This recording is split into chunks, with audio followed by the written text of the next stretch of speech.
really excited about it, to be real. Yeah, definitely appreciate your perspective. Let's go back a little bit. I know you do this a lot, but we got to go back to the beginning of such a great story. Of the founder of the Shaderoom, Angelica Nwandu. Now, let's get into you had foster parents. We read the story, and I guess we can go like to college. You did a accounting class, and then you had aspirations to be a writer. Can you kind of walk us up through that, the upbringing and going to college and all that? Well, how far back do you want to go? Like because Yeah. yeah. So I'm first generation Nigerian American. So my parents came over from Nigeria, obviously looking for a better life. They were, immigrants and, struggling to get on their feet. My mother became a nurse. She got on her feet and she was the breadwinner. And my dad had trouble, keeping a job. And so that led to domestic violence and eventually led to me losing my mother at the hands of my father. So I was in foster care for 12 years. And I lived in numerous homes while I was in foster care.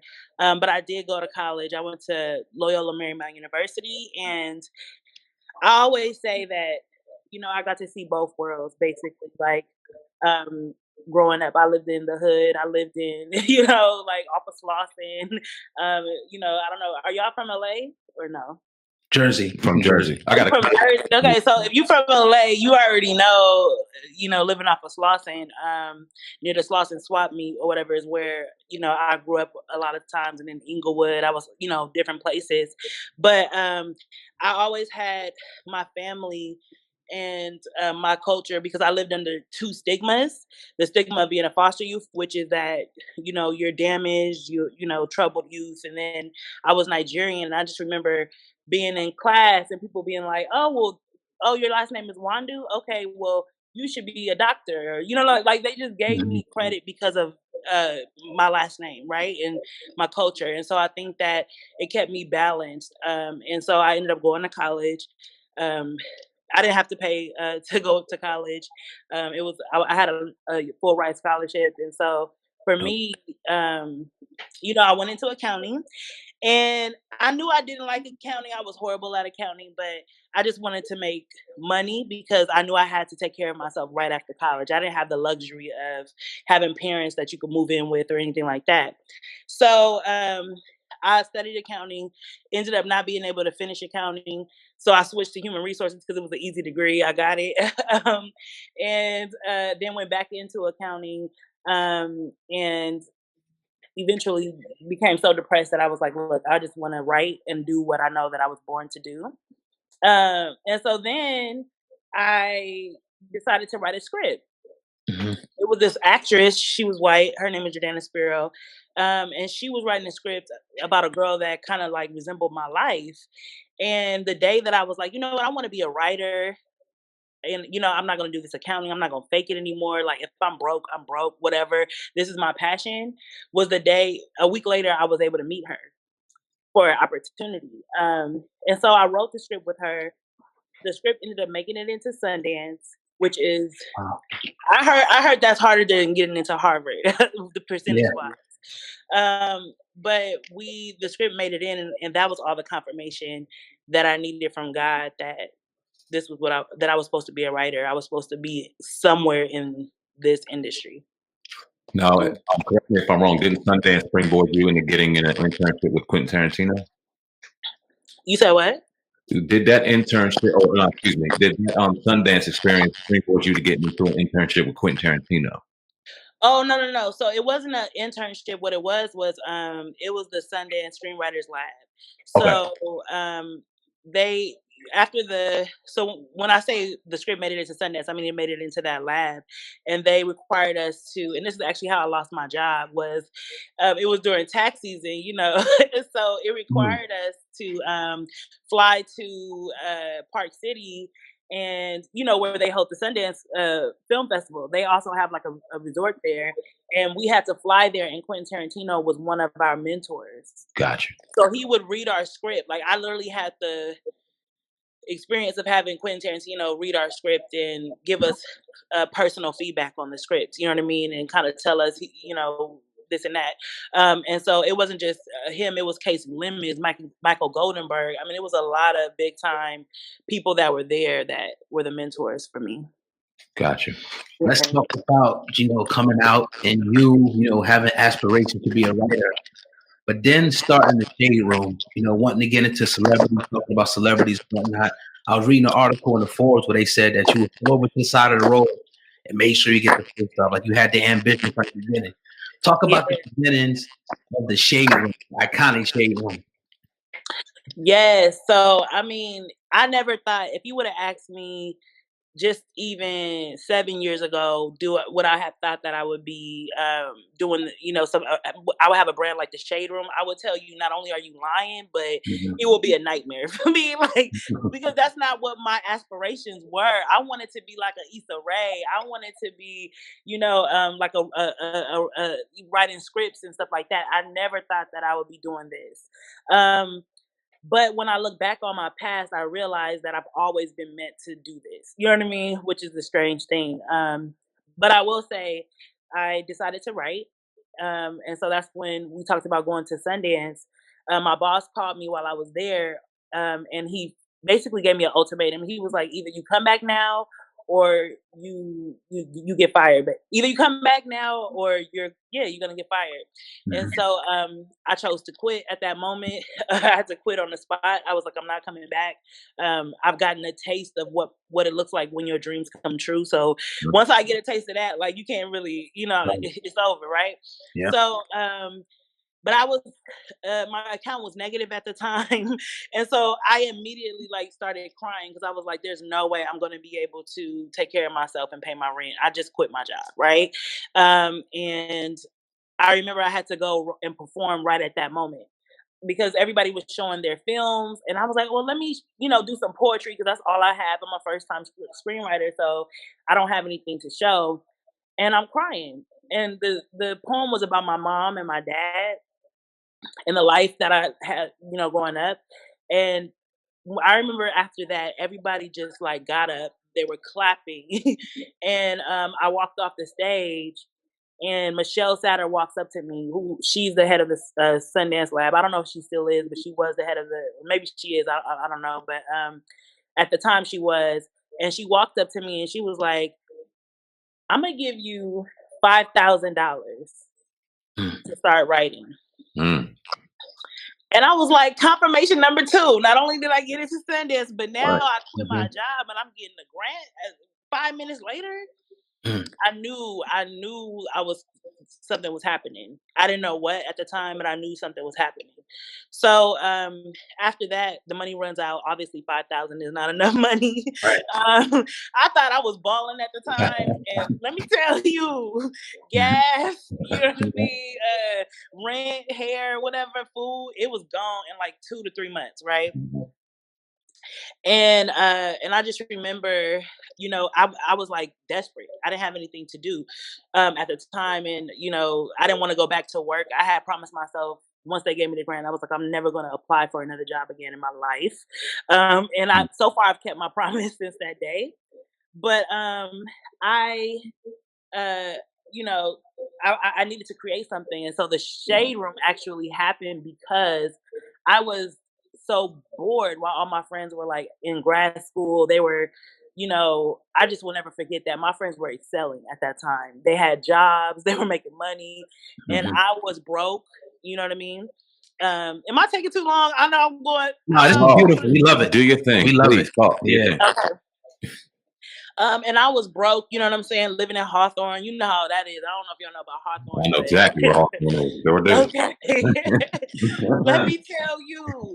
So I was living that life, and it was extremely embarrassing for me. But what I was doing was because I had all the time in the world, I would read all the blogs and then report to my friends what happened. You know what I mean? But I would be the first one to tell them.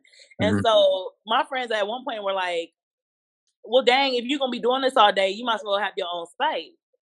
And I was like, you're right. You're right. You know what I mean? I'm wasting time. Let me do something. And so that's when don't ask me how I came up with the name The Shade Room, because I don't remember. It must have been just a thought that popped in my head. And it wasn't too much thought put into that part, and the name has actually revealed itself over time what it means. But Mhm. I opened the account and I just started going. Like I just started going, and then I saw one follower that turned into 10, that turned into 100, that turned into Mm. 200, and I would talk to all of them. This is like one of the most important parts of business. If you have an audience, you have to talk to them. You know what I mean? You have to listen to them. You have to hear what they're saying and things like that. And so I would literally DM everyone, talk to them, and then you know, boom, a week and a half, we were at 10,000 followers. And truth be told, the Shade Room has kind of been viral ever since, in the sense that we get 80 to 150,000 followers per week consistently. Like it doesn't, you know what I mean? And so, and I think it's really just because, I mean, well, there's a lot of reasons that went into it, but I'll just say that that's how it started. When did you take this from one person pulling over in the side of the road, putting up post after post after post to create Mm. an empire? When did you realize, oh shit, I cannot do this by myself? It's time I to. was, yeah. It's so funny. So in the beginning, you know what? I don't know, because y'all have a business, right? So I want to Yeah. ask you guys, like, have you noticed that in like your greatest hustle, your hardest hustle, and maybe this just might be me, but you don't hustle hard like when you are in a bind? Would you say that, like when you're in a crisis, when you don't Mhm. when you down to nothing, like that's where your hardest hustle comes from? Facts. Absolutely. 100%. Yeah. So for me, I was by myself for a while. I want to say I can't. It's either the first 6 to 8 months, or sometime it was a long time that I was burning myself out, and I was getting to the point where I was burnt out. Period. Like I was like, I literally can't do this anymore. I can't stay up 24 hours, do this. It was good. It was what I needed to do at a time, but and literally, I was praying. Like, I'm the type of person, and I don't know if this is a good thing at all, but I pray and wait for things to, I ask for what I need, you know what I mean? And things of that Mhm. nature. And so I prayed and I was like, look, God, I need a team. And what happened was people started coming out to me. Like, there was this girl named Deborah. She was, and J. Kells, they were like the first two people that came on, and they reached out to me. Like, they were pursuing me. Like, I really want to work here. Like, I love what you're doing. And so I would get the people that were persistent with me. Those were the first people that I put on the team, and they definitely helped the brand. You know what I mean? And from there, like I said, my brand manager reached out to me. He used to uh, go to Morehouse, and then he worked at Sony and was fired as an intern. And he Mhm. had never done brand management before, but it was just his hustle. Like, I just wanted people that really wanted to be a part of the team. Because if you had that hustle and that passion to want to be on this team, then I knew you were going to do well for it. You know what I mean? And so, honestly, they were great first people. To be honest with you, yeah. Right. That's awesome, to hear that Absolutely. story and it's grinding and growing so fast. Now, you guys right now, I don't know you. Are you number one or number three right now as far as internet Well, blog? well, we were number 3 last year. We were the third most engaged account on Instagram last year. I think we might be number 1 this year. Well, I don't know. We gotta Wow. wait till the numbers Talk come about out, but it. I think it's gonna be number 1 this year. But yeah, we are number 3 from Awesome. last year. The business side of it. A lot of people sit back, and I know we do YouTube. We got 3 platforms. We're blessed to be very successful in what we do. We're continuing to learn and grind. But people Mhm. think it's easy. It's not easy. There's the business behind it. Talk about the business behind Instagram and how learning the business made you successful.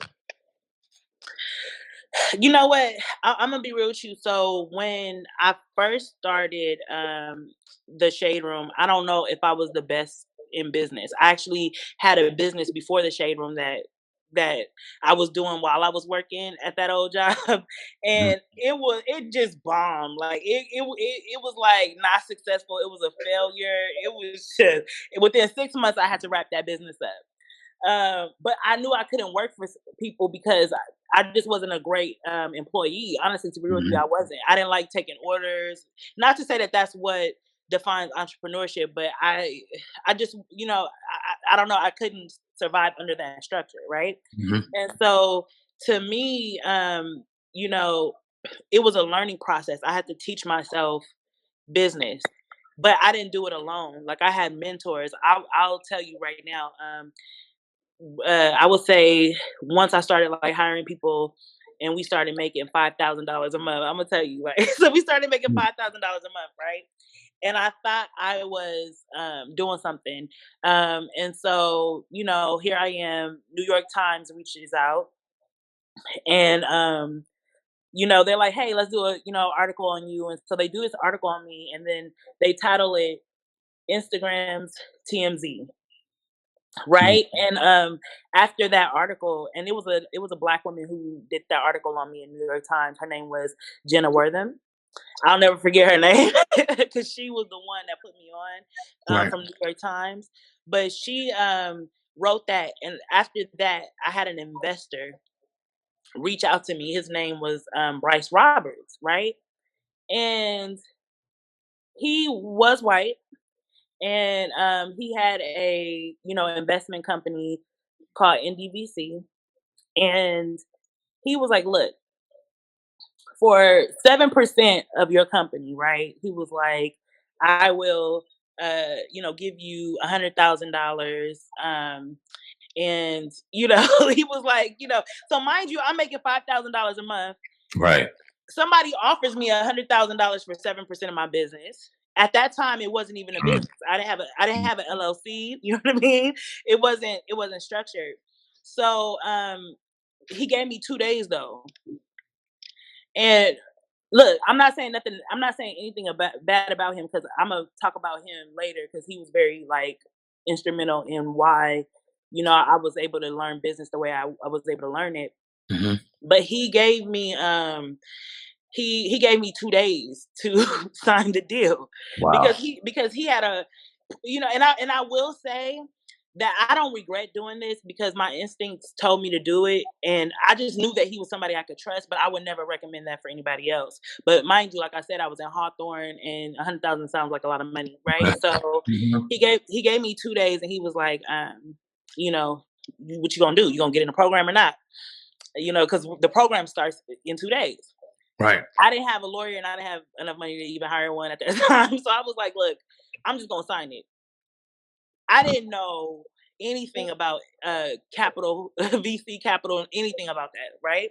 But I signed it, and the reason why I say, it was a great thing for me, a great experience for me, was because he was powerful in Silicon Valley, and I was able to, through him, meet some of the top industry players in the world. Like not even just, you know what I mean? Like I was able to meet the founders of like Foursquare and Indeed and not even just meet them, but be in a close room with them, have meetings with them. You know what I mean? And they were able to teach me a lot about business, even though a lot of them would disagree with the way that I'm building my business. But a lot of them told me the opposite, advice from what I'm doing now. But yeah, I benefited from those conversations. So once I, felt like, I gained the knowledge that I needed and, I got the experience that I needed, I went back to Bryce and I said, hey, and mind you, by now the company is built and, we're making a lot more money now. But I went back to him and I said, I want to buy back my equity. Mm. Most people would be like, get up on my face. Like, that's just not the rules, you know what I mean? But what I had never paid him, like, how you have to make those payments, like periodically. I never sent him a payment. He was cool with it. He was like, all right, pay me back in like 10 years, but I never sent him a payment and I never spent his money. And it was a big eye opener for me was that I took the money because I just needed confidence to do certain things, to make certain moves. I actually didn't need the money. What was most important from our partnership was the education and the experience, the connections. That's what I wanted. And so, but anyway, I bought back my equity, you know what I mean, in one paycheck, you know what I mean, that I sent to him. I just paid him in one check. And I think he's dope for that because he didn't have to. The Shaderoom was already, way more. It went from, I think when he signed on, it was less than $1 million. Like I want to say 500,000. And when he let me buy back my equity, it was at like 17 million. So to me, he was a real one for that. because he definitely didn't have to. And that's not traditional in that space. But I definitely don't regret that. But it was really through that process that I learned a lot about business. Now, great move, by the way. Wow. Instagram. What is your Hmm. relationship like with Instagram? Because like us, our major platform is YouTube, and if Hmm. you exceed a certain amount, you'll get somebody that'll reach down to you, that'll work with you hand to hand. Instagram, do you have a special relationship with who you run your platform on, or how does that work? Now, the relationship with Instagram is interesting because we had to, when we first started off, obviously, y'all know, or anybody who that knows the Shade Room knows that we got deleted a couple times. You know what I mean? Right. Right. And so, our relationship with Instagram is actually very new. And I went through years of just not having any access or communication to people, on the other side. And I think it was extremely hard to be respected in that light. Especially as a Black media company, right? And Mhm. so, now I don't know. Well, we were just on live with Adam Mosseri, like the CEO of Instagram, and we do have a great relationship with Instagram now. But Mhm. I think that it took a long time to get there, and so many of our platforms don't have that relationship. And I just think that you know, for me, Black people are I'm not gonna say we are social media, but we definitely are the top players when it comes to social media. We're the most we Mhm. go viral the most. I mean, look at all of the viral hashtags and campaigns, and look at our political force on social media. Look at the humor, the comedy, the awareness, everything. When you put it together is like Black people. Tory Lanez was the first to break the IG Live record. Mhm. You know what I mean? And start quarantine radio. And what other community on social media was able to be as creative as the Black community when it came to improvising and adapting during quarantine? You know what I mean? And Yeah. so to me, I feel like moving forward while we're having these discussions, social media is the place where the barrier to entry into industries has been lowered. I was able to start a business, Mhm. off of $100 because I could open a free Instagram account. You know what I mean? Mhm. And that's the same for a lot of Black creators. They can have a free platform where they can use the algorithm to market and build brands. Um, Hold on just a second. I'm sorry. You could take that call without me. Yeah. To market and build brands. Um, and so we do need to have a safe space to do it.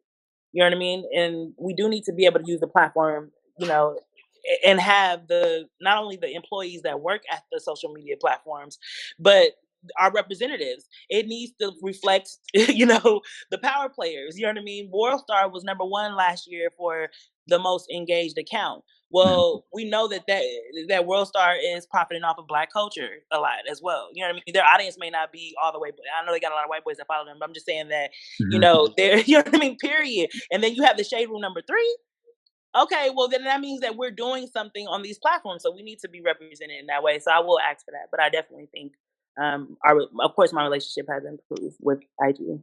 How do you deal with the carbon copies of Shade Room? We know it's a lot out there, and it's what happens typically when you make it to a certain level. You have people that do exactly the same thing you guys do.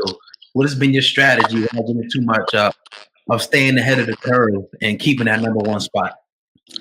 You know what? I think the strategy is not to. I mean, I feel like I don't get mad at stuff like that. I don't know. I've never been the type to use my platform to come at people and be like, "Oh, you copying you." You know what I mean? Like that's Mhm. just to me. I don't care about that type of stuff because if people create platforms, if we were able to come on IG and create something that many other people have been able to not only mimic but be able to build businesses around it, then to me, like that's good. You know what I mean? Like I like it. I'm like, yeah, let's all Mhm. use this way to build businesses. Why not? You know what I mean? If I did it, I hope there's 10 other Angies out there. You know what I mean? That could do it too. But I feel like you know, uh, it's been I mean, I don't know. I don't know. I don't feel any type of way. I think that I just focus on what we're doing. You know what I mean? That's my main focus. I think sometimes people spend too much time and energy looking at the left and the right. What are they doing? Oh, who cares? Like, focus on I don't care what they saying, what they doing. You know what I mean? To me, I'm focused on where we're going. And a lot of times it's been, I would say the hardest part about it has been that the criticism, as far as like the building, the brand and the voice of the community, and just making sure that I don't think everybody sees the vision. And so, that's just what I'll say. Yeah, you kind of piggybacked off my next question, which was the backlash. Now, I'm sitting here honored. I mean, we're both sitting here honored, listening to your story. It's inspirational. It reminds us of ourselves. I'm sitting here like, man, he's reminding us of us so much. I'm inspired to see where you're at right now to go through this journey. But I ain't gonna lie, I'm a grown ass man, and I turned my eye up a couple times to some Shaderoom posts as a consumer. You know what I'm saying? So how have you dealt with the criticism, not only from the consumer sitting there in the comment section, but the actual A, B, C celebrities that you see the shade your way? No pun intended. You know what? I'm not gonna lie. I'm gonna be all the way real with you. When it first started, it was a little hard for me because I felt that it was hard for me to see myself and what I do in a way that was objective. You know what I mean? Because I think that we all think we're the victim. I mean, it could be easy to think you're the victim, right? And so for me, I'm like, well, hey, why are Black female, and I hate to put this out there, but it is the truth, that Black female media companies, right? The head of those companies tend to be or anybody that does celebrity news tend to be more disrespected than any other head of news in the world. You know what I mean? Right. Like, for me, I feel like when you look at a TMZ, right, which is their community could say the same thing about them, and our community could say the same thing about them, that they are profiting off, whatever, that they say about the Shaderoom. But and even worse, actually. But what I would say is that he doesn't get the same kind of, reaction, right? So you can see Harvey break something so tragic, right, about these celebrities, and then the next day you'll see them at the airport addressing it on his platform. You know what I mean? And so I feel like there is. We do get treated differently. It is a little bit harder to be a Black female in that space because they trivialize your business down to you being messy. You know what I mean? Like, you're just being messy. You just hate me. You just have a personal vendetta against me. And when it's a white man in this space, or a man, period, in this space, they say it's business. You get what I'm saying? And so I think that for me, that's been the hardest part. But I do accept the backlash because at the end of the day, what we do is polarizing, right? It is. I've had to say that it is, because we post the conversations that are happening. We post what's going viral, what's trending, what is happening in Black culture, and we don't sway it to look one way or the other. We just post exactly as it is, and so people, because we have a large and loud platform, people, are going to react, and they have every right to. I've had to think about, well, I have been posted by somebody with millions of followers and dogged out. But and I had to accept that. You know what I mean? When it happened, I had to be like, you know what? Hey, how could I be mad that my picture is up here and people are saying whatever they gotta say? Which this is the experience of certain people in the Shaderoom, that they have to experience their picture, their image being out there, and people saying whatever that they want to say about them, right? So once I was able to really just understand that this is the kind of platform that I have, there are times when people get exposed. There are times when people are getting canceled, and we're reporting on what the conversation is. There are beautiful things that we post. I mean, we've evolved to post a lot of positive news as well, and especially heavily political news as well. You know what I mean?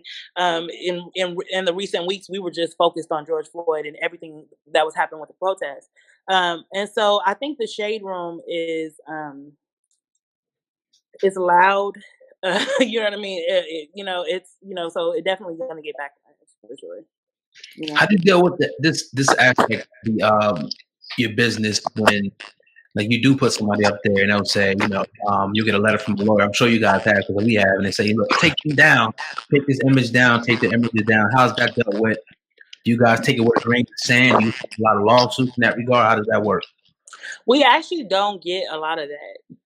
Okay. To be honest with you, I know that sounds weird. I would probably say I've only gotten, I want to say maybe maybe 3 cease and desists in the last 6 years. I will be honest. We get a lot of threats, but I mean, as far as like actual legal cease and desist, we probably only gotten 3. But we do take things down sometimes. Like for instance, the other day my staff posted Charmaine and her baby, with this water, TikTok challenge or whatever. And they're posting it because they're like, hey, all the roommates are talking about it. They want to know. They want this to be addressed. We're putting it on the platform. And there were 65,000 comments of people really just like, take this down. We can't have other kids watching. You know what I'm saying? So it's like we really use the community to kind of guide us because we don't, see everything from the point of view of the people in the community, right? Or at least my staff doesn't. You know what I mean? I have, you know what I'm saying? Like they're just trying to do the best that they can. So for me, we'll take it down if the community wants it down for whatever reason, and that happens all the time. Like they'll say, "This is not our tone. We don't want to talk about this right now." Like whatever. So we'll sometimes take things down. And when it comes to celebrities asking us to take things down, we will if it is just you know what I mean, on the borderline of ethical. You know what I'm saying? If it's like we can understand why, some you get what I'm saying? Like we've had situations like that, but it's rare for sure. Now, how often do celebrities that chew you out on social media come right back to you and go, "Hey, okay, you post this?" Oh, it broke out for me. Oh, can you hear us? We can still hear you.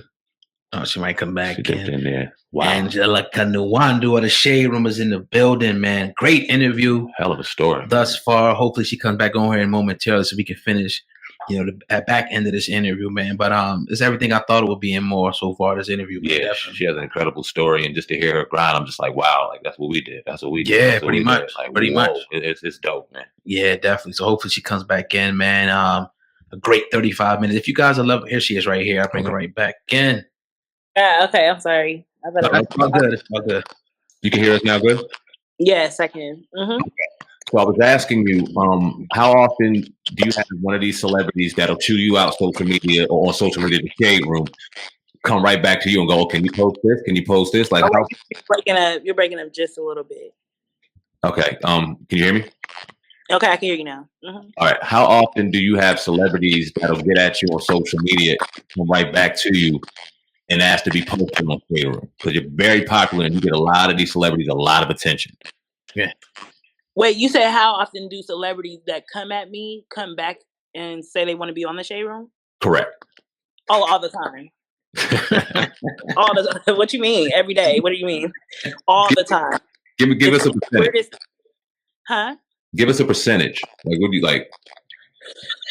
All the time. Literally, a part of like my staff regularly is like so and so's in the DMs, so and so's in the DMs, so and so's in it. You know what I mean? Like all the time. Wow. So what's next? What's next for the Shaderoom? Obviously, you guys, number one, right now, what is in your aspiration? Are you guys going to take over the YouTube space, the Facebook space, or you guys just going to kind of stay squarely on Instagram to dominate that market? No, so I think that for so long, people have been like, "Why are you guys still on Instagram?" I think it's the same thing as like Craigslist and it's different, but like the concept of Craigslist that they've been the same. They've been looking the same for so long, and their main focus is just serving their audience. And that's been our thing. Like our thing has been serving our audience. So let me give you an example, right? The average roommate goes to the Shaderoom 40 times. Well, during coronavirus, it was 40 times a day, but on a normal, it's around 30 times on average. So when you think of, if you ask yourself, what do I do 30 times a day? You know what I mean? You would probably point to like social media, and we're like synonymous with that right now. You know what I mean? So when people think, a lot of times when our audience thinks of Instagram, they think of, Shaderoom too. You know what I mean? And so to me, I feel like we that was our focus. Our focus was to serve them in a way that they were pleased, and they are pleased because they're coming back that many times a day. And so now we're like, it's like a habit, right? And so to me, I think that that was this part of it, and now is to serve them even more. I think for so long I've been trying to change the business because I've been made to, not by anybody else, but just I've felt ashamed of it at times. Now I see the purpose of it, and I'm proud of it, and I love it. But it took me. It was like having a baby that you just can't accept their characteristics. You know what I mean? And so that kind of was Mhm. what I was feeling with the shade room. I was trying to go in this direction, that direction. Let's do programming. Let's do TV. Let's do this and that. And yes, we have some deals and stuff like that in place. But at the end of the day, for me, uh, the business has been screaming out to me what it wanted to be all along, and that was news. Give them more and more news. And so just establishing ourselves as, a more, just a news source that has access to more and more exclusives, and just constantly being that news source for them, like CNN is for their audience, or you know what I mean, and all that type of stuff, is definitely the future of the table. Powerful. Powerful. Absolutely. One last question for you. We appreciate your time. Definitely. We got Miss Angelica Nwandu, CEO of Shaderoom, in the building right now. Yeah. What's the 5-year plan, I guess I could say, for you? What is in the future? If you can, I guess what's in the future for you. What would you see in the next couple of years for Angelica Nwandu? Wow. You know what? I don't know, honestly. I don't know. You know what? I can sit here and give you a good answer. Um, but I don't know. 5 years ago, I had no clue that I would be here either. It Mhm. wasn't in my plans. I've learned that God's plans for me are just so much better. So I like to, as far as my plans, like I said, the only plan I have for this company is to serve the audience better. That's it. It's to serve them better. I have an audience that comes to us for news, and so whatever we have to do to get the best news,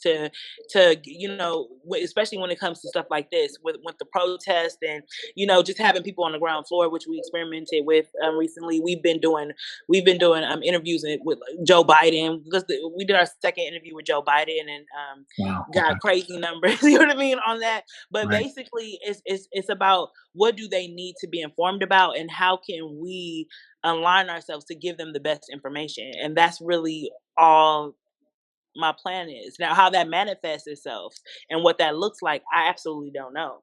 If I knew, if I knew, you know what I mean, like we would be there by now.